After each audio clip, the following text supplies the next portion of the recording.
Hello and welcome to it's my why by Arpita. मेरा नाम है अर्पिता एंड नमस्ते टू माय लवली ऑडियंस। ये वीडियो है the second part of Ikigai. मैंने ऑलरेडी एक वीडियो बनाया है जिसमें मैंने एक्सप्लेन किया है इकिगाई का जो कॉन्सेप्ट है। इसकी जो 5 कॉन्सेप्ट मुझे बहुत अच्छे लगे, मैंने वो डिटेल में एक्सप्लेन किया है।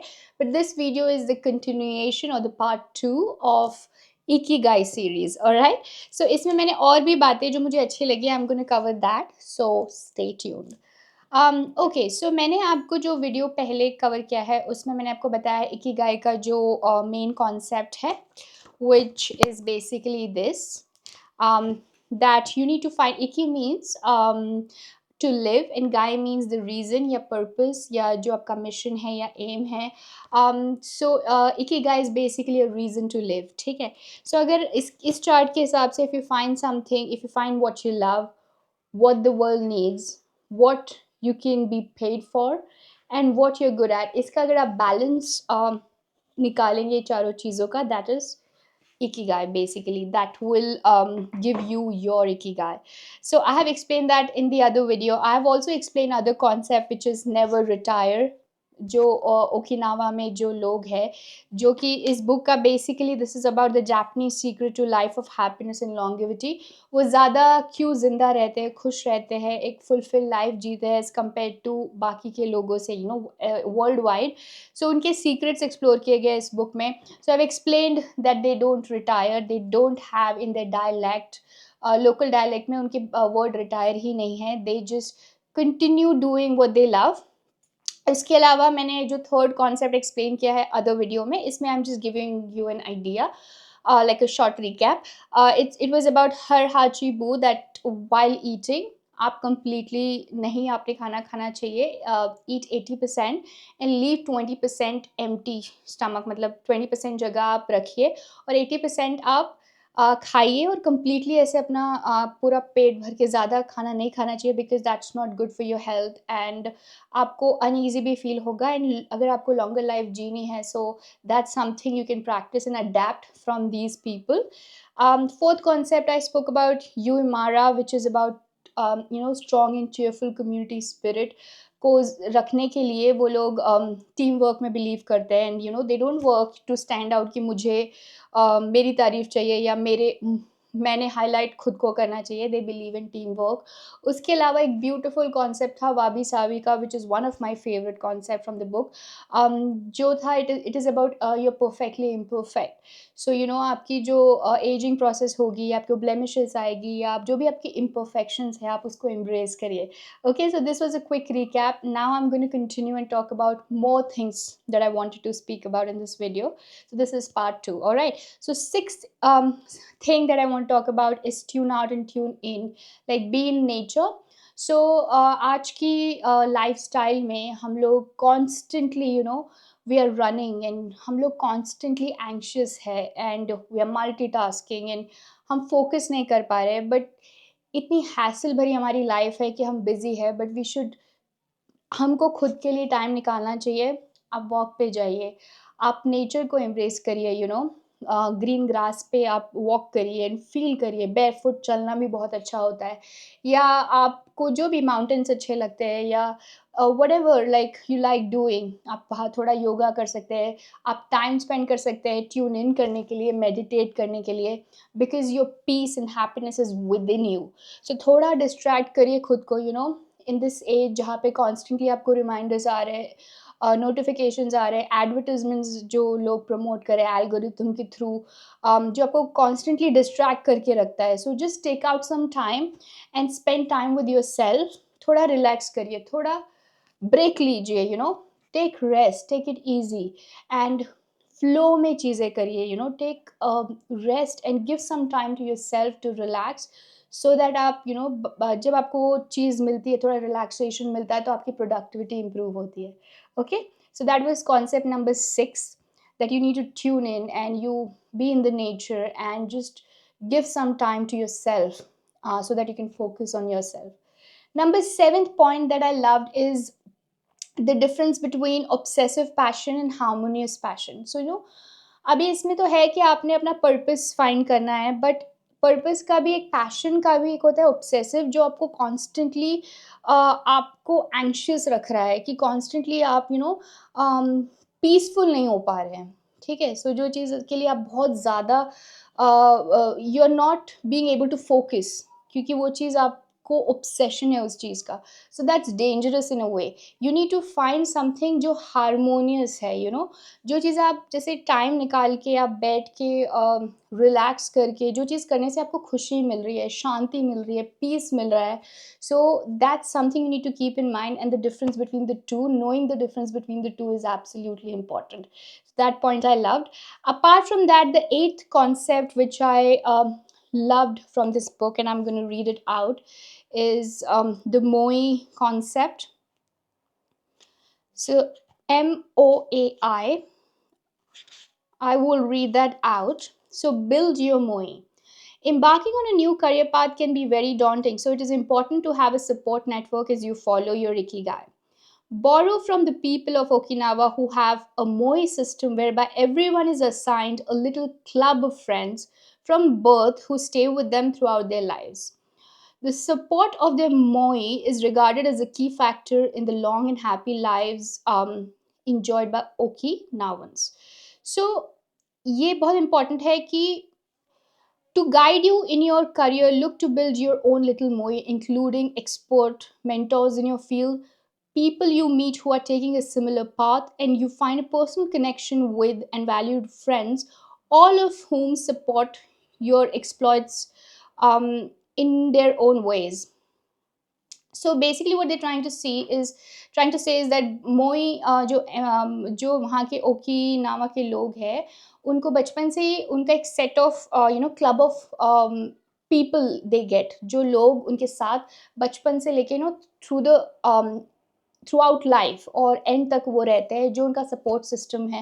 ये आपके मेंटोर्स हो सकते हैं, ये आपके फैमिली मेंबर्स हो सकते हैं, ये आपके फ्रेंड्स हो सकते हैं, ये कोई भी हो सकता है जो आपको लीड कर रहा है, it can be anybody. So you got to build that network. आपको ये बहुत पावरफुल पॉइंट है, बिकॉज आप किसके साथ रहते हैं, कौन आपके साथ है, वो बहुत इम्पैक्ट करता है कि आप कैसे अप्रोच करेंगे अपनी journey.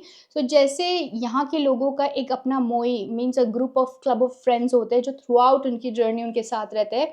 So in this way you can build your own moai where you can have your own set of people, और जो थ्रू आउट ऑफकोर्स आप ऐड करेंगे, रिमूव करेंगे, बट वो होना बहुत ज़रूरी है to guide you in your journey. So I love that point. Apart from that, the concept of Kodavari, which is in page 112, the word is Kodavari. So in this book I have like a little, it's very like elaborate करने के लिए, read करने के लिए आसान होता है, so मेरे पास उसकी दूसरी book भी है, um, but I'm going to read this out what I'm talking about.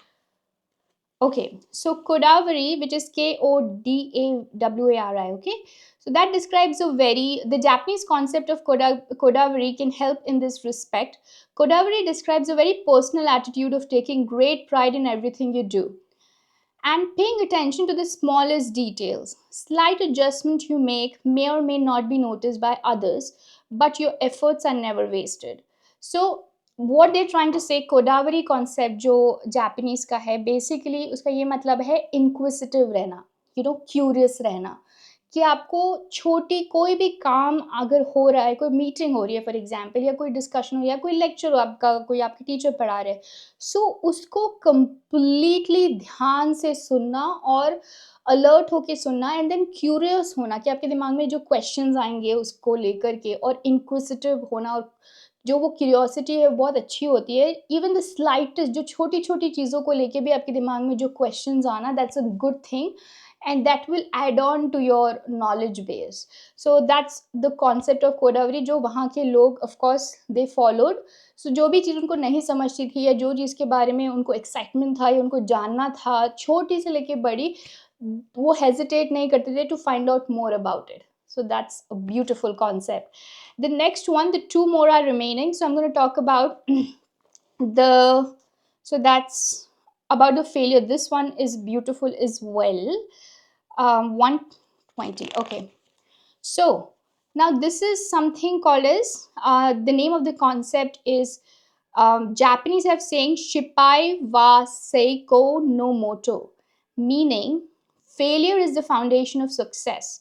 You know, so as long as you learn from it, failure can be your friend on your on your ikigai journey. So that's again very Shippai wa Seiko no Moto. So they have a saying which means that failure is the foundation of success. So हमारी life की journey में failure आएगा as long as your learning you will fail many times but there be one time जिसमें आपको success मिलेगा so failure is the part of the process and you got to understand कि कभी भी failure से हताश नहीं होना है निराश नहीं होना है इनफैक्ट आपको ये पता चलना चाहिए कि आप कोई पैथ में है जिसमें फेलियर तो आएगा ही आएगा so it is the foundation of the success इसका एग्जाम्पल है जो इन्वेंटर थे लीजेंडरी इन्वेंटर थॉमस एडिसन उन्होंने कहा था I have not failed I have found 10,000 ways that don't work ठीक है सो उनका ये पॉजिटिव तरीका था फेलियर को देखने का क्योंकि कोई भी आप ग्रेट इन्वेंशन कर रहे हैं या आपको कोई बड़ी चीज़ करनी है आपका जो गोल है वो बड़ा है या कोई भी आपकी जर्नी है सो उसमें फेलियर आना तो निश्चित है but that is a part of the process and is the foundation of success so आप उसको भी एज लॉन्ग एज आप वो फेलियर से सीख रहे हैं और आप इम्प्रोवाइजेशन कर रहे हैं सो failure can become your friend so I loved this concept it is a very powerful concept और बहुत ही इंपॉर्टेंट है ये हमें समझने के लिए and I loved it apart from that जो बहुत सारे ब्यूटीफुल कॉन्सेप्ट इस बुक में हैं but last one I am gonna talk about and then will finish this but I'll read that out for you because that's one of my second favorite one um, जो इसमें mentioned है okay so it is called as there is a Japanese phrase जो ये Japanese phrase ichigo ichi सुनने में आपको लग रहा है what is this right आपके दिमाग में आ रहा होगी क्या है okay so इसका मतलब है one time one encounter okay और ये बहुत ही पावरफुल है और आप ध्यान से सुनिए there is a Japanese phrase ichigo ichie which means one time one encounter which has its origins in the Japanese tea ceremony. It reminds those present that the ceremony they are having now will never be repeated. Even if the same group of people meets again in the same place on a different day, there'll be many differences. So they must treasure this encounter as if it is their last and take pleasure in every detail.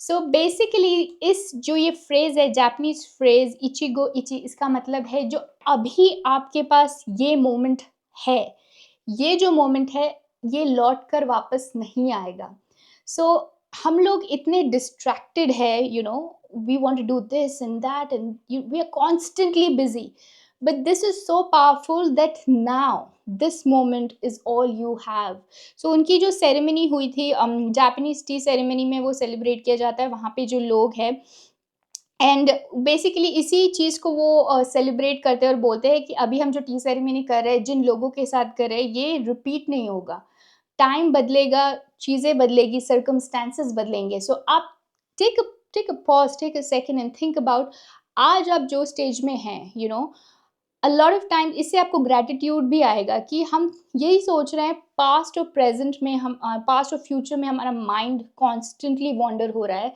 And हम sad होते हैं कि हमारे पास ये नहीं है ये नहीं है ये हो गया पास्ट में फ्यूचर में ये होगा जो half the time you know it may not happen but constantly हम उस चीज़ के बारे में पास्ट या फ्यूचर के बारे में स्ट्रेस ले ले ले के हम आज नहीं जीते हैं so this concept of this phrase ichigo ichi is telling you that you got to live this moment completely and be in the now so now में आपने रहना है इस मोमेंट को completely पहले तो आप इसको जियो और अगर यही चीज़ हम आज में जीना सीखेंगे यू नो नाउ में basically what I am trying to say is आज में जो जीना है ये बहुत ही इम्पॉर्टेंट है क्योंकि ये मोमेंट अभी भी आप सोचिए जो लोग आपके पास है या जो आज आप कर पा रहे हैं या जो आपकी बॉडी ये हेल्थ आपके पास है you no they so so many things जो आप इसको एम्ब्रेस कीजिए और ये मत सोचिए कि पास्ट में क्या हो गया वो तो हो गया फ्यूचर में जो होना है वो तो हो गई बट ये मोमेंट का आप you know don't let this moment pass by because life is happening now ये ज़िंदगी आपके पास अभी है और ये मोमेंट दोबारा लौट के नहीं आएगा सो इसको आप कंप्लीटली एम्ब्रेस कीजिए, because life is happening now. So I hope you like this video and I hope ये बुक आप डेफिनेटली पढ़िए, क्योंकि इसमें बहुत सारी विजडम है, बहुत सारी ब्यूटीफुल चीज़ें दी हुई है. इसके अलावा भी बहुत सारी कॉन्सेप्ट्स है जो आपको पढ़ने से क्लियर होंगे. बट बेसिकली अगर आप मेरा पहला वीडियो और उसके बाद ये वीडियो देख लेंगे, सो आपको एक आइडिया आ जाएगा what this book is all about.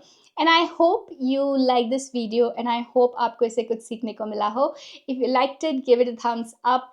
Comment, share and subscribe. Comment करिए कि आपको और कौन से बुक रिव्यूज़ चाहिए. अगर आपको और भी कोई क्वेश्चंस है, comment down below and I will see you in my next video. Till then, good bye.